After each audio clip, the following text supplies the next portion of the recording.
synthèse de la série de vidéos portant sur les investigations de la structure de hanche. Maintenant que vous avez en tête les outils pour examiner une hanche, nous vous proposons de faire des liens entre ces différents éléments pour développer votre raisonnement clinique.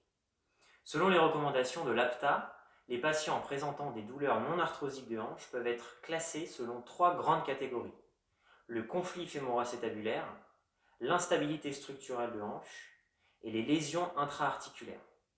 Sachez que ces catégories ne sont pas exclusives et que des patients peuvent présenter des éléments en faveur de 2 ou même de ces 3 catégories. Sachez également que les douleurs non arthrosiques de hanche sont encore mal comprises et que des études épidémiologiques et étiologiques de bonne qualité sont encore nécessaires pour bien comprendre ces phénomènes.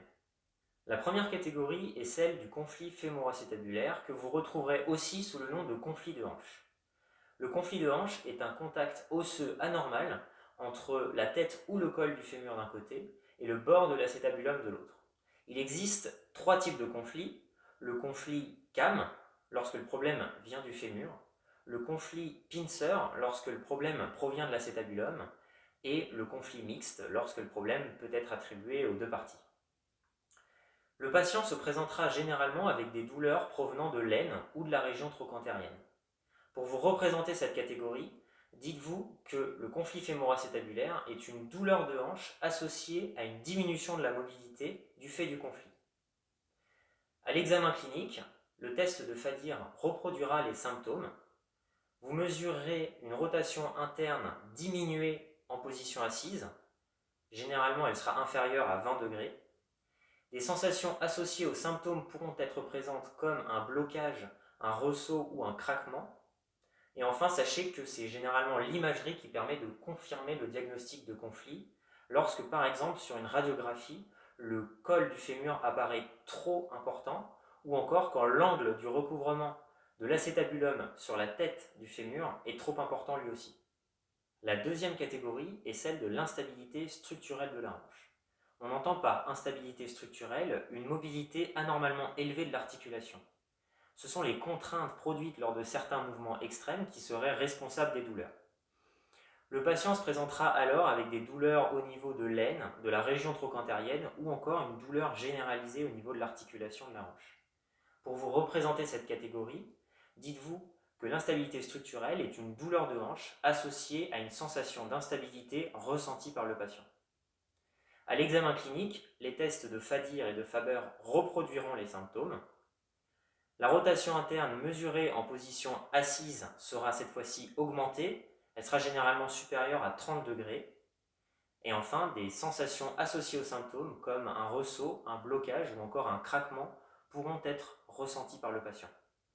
Pour finir, sachez que, à nouveau, c'est généralement l'imagerie qui permet de confirmer le diagnostic. Si par exemple, à une radiographie, on observe un angle de recouvrement de l'acétabulum sur la tête du fémur trop faible. La dernière catégorie est celle des lésions intra-articulaires de la hanche. Cette catégorie regroupe en réalité plusieurs entités cliniques.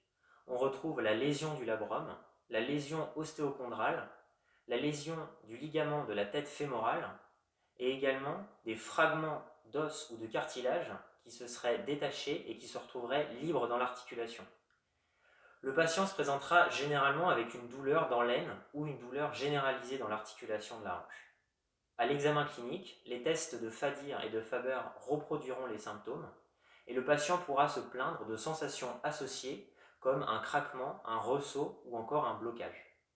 À nouveau, c'est l'imagerie qui permettra de confirmer le diagnostic avec par exemple la lésion du labrum qui sera objectivée par IRM généralement. Vous avez peut-être remarqué que ces 3 grandes catégories, pourtant très générales, sont difficiles à distinguer. Comme dit précédemment, la physiopathologie des douleurs non arthrosiques de hanche est encore mal comprise. Sachez également que l'une de ces entités cliniques pourrait éventuellement conduire à l'apparition d'une autre. Il est par exemple aujourd'hui admis qu'un conflit de hanche pourra conduire à une lésion du labrum. Vous devrez donc catégoriser vos patients dans ces catégories selon des éléments qui vous feront pencher plus pour l'une ou l'autre. Mais parfois, il faudra agir en situation d'incertitude. À ce moment-là, le traitement que vous choisirez, en fonction de si le patient est répondeur ou non, pourra ou pas renforcer votre représentation du problème.